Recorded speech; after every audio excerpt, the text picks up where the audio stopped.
The Lightning destroy home ice advantage for the Florida Panthers and head back to Amalie Arena with a 2-0 series lead.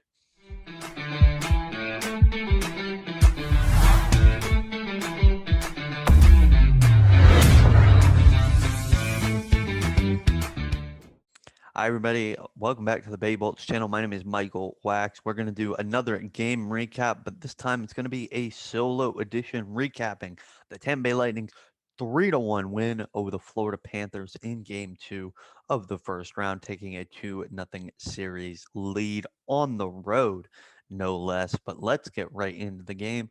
The first period, we saw something that really crept back into the Lightning's game that had not for the previous couple of uh, tens of games, you could say, and that is the over reliance on passing. Welcome back to the lineup, Nikita Kucherov and Steven Stamkos.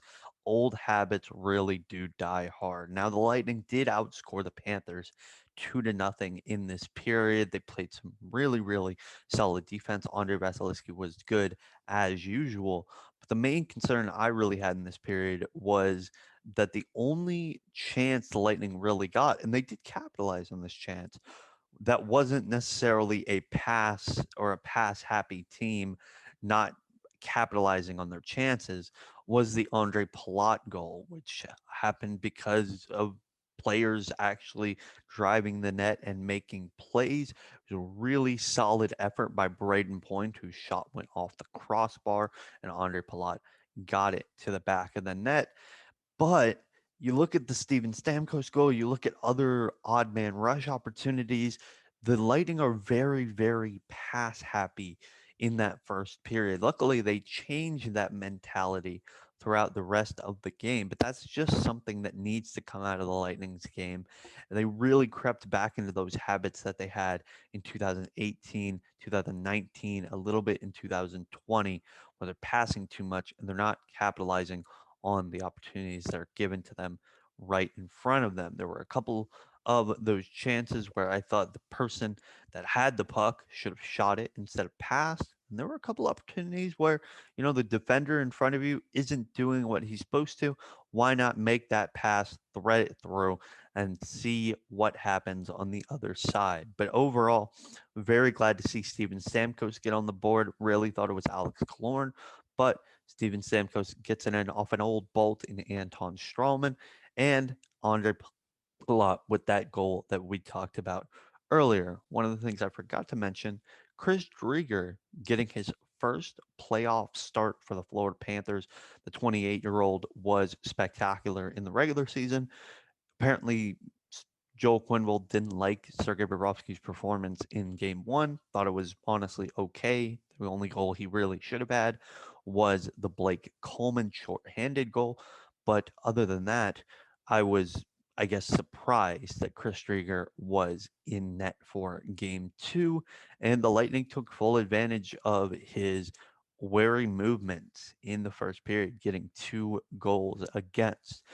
Going to the second period, another strong period, honestly.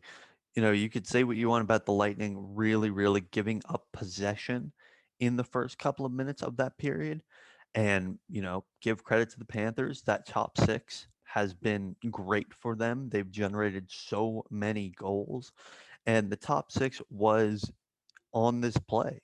The first line was on this play where Mason Marchment was bumped up into Anthony Duclair's spot. Alexander Barkov is able to get the puck from the Lightning defender on the boards, gets it over to Carter Verhaeghe. For some reason, I believe Nikita Kucherov makes a change during the middle of this defensive play where it's very obvious the Lightning are hemmed in the defensive zone. A very questionable decision.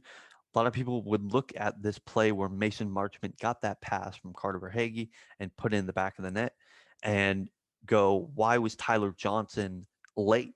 And I would not a big fan of giving Tyler Johnson the benefit of the doubt, as you've seen on other videos on this channel. But it's not necessarily Tyler Johnson's fault on this play. This is a circumstance where you're not doing what you're supposed to in terms of defensive assignments, and you're making other people have to make up for you. And in this case, there wasn't enough time. So Mitch Marchment gets his first career playoff goal. Verhage and Barkov get the assist.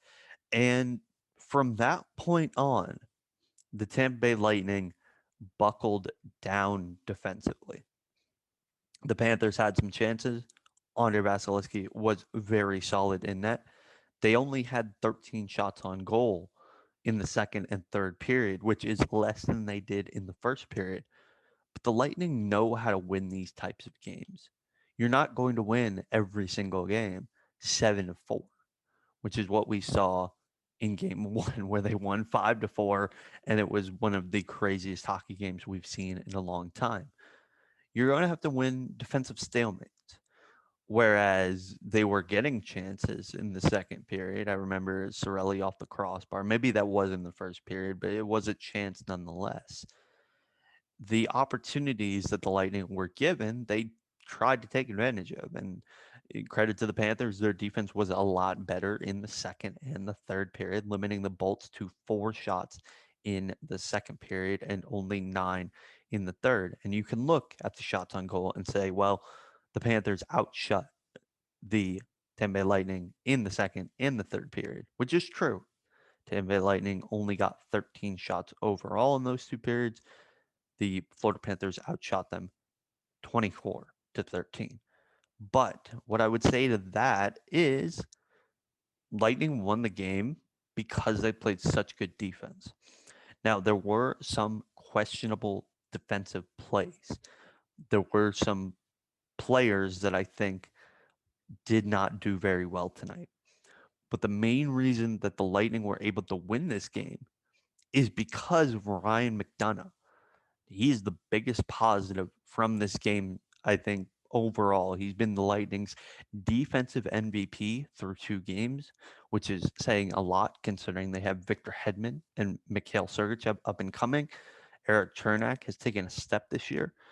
David Savard is a fantastic defensive defenseman. Ryan McDonagh has turned back the clock to 2014. So this is the perfect time for that to happen, especially when a couple of those names I mentioned have been struggling. And Ryan McDonagh is there to pick up the slack and then some. So a huge props to Ryan McDonagh on the overall grand scheme of things. One of the things I forgot to mention in the third period, you had a Yanni Gourde empty net goal where he steals the puck at center ice and just shoots it into the empty net. Tenacity all the way. You know, Yanni Gourde has been one of those guys for a long time that has sort of bounced back because we saw what happened when he had a 35-game goalless drought. It's very similar to what's going on with Anthony Cirelli right now, where he's getting a lot of chances and he just wasn't burying them. And sometimes you just need that empty netter to make things work. Sometimes in Yanni Gourde's case, you need a overtime winner to keep on scoring. So overall, a very, very solid performance for the goal line. Blake Coleman was another fantastic performer tonight. Did not get on the score sheet necessarily, but his almost 17 minutes of ice time really took away the time and space of the Panthers. He had 7 hits, which by far, I believe, led the team. You know, Palat had 5. There were a couple that had 4. Stamkos was laying the body, also had 5. But Blake Coleman set the tone physically for this team, and they're going to need him, especially on the penalty kill with Barclay Goodrow out, to make an impact. And so far, he has on the penalty kill. They've been great. I want to say they've only allowed 1 power play goal on 8 or 9 opportunities. I don't have the exact number in front of me. But that leads me to the biggest problem with the Lightning so far, and that is Mikhail Sergachev. Mikhail Sergachev has struggled in these playoffs so far. And a lot of people were asking about Victor Hedman. Hedman doesn't look like himself. Hedman looks like he's struggling. And that may be true. Hedman has been hurt. He was held out for the final 2 games with a lower body injury, but he's back in the lineup. He seems to be doing okay. He was better in game 2 than he was in game 1.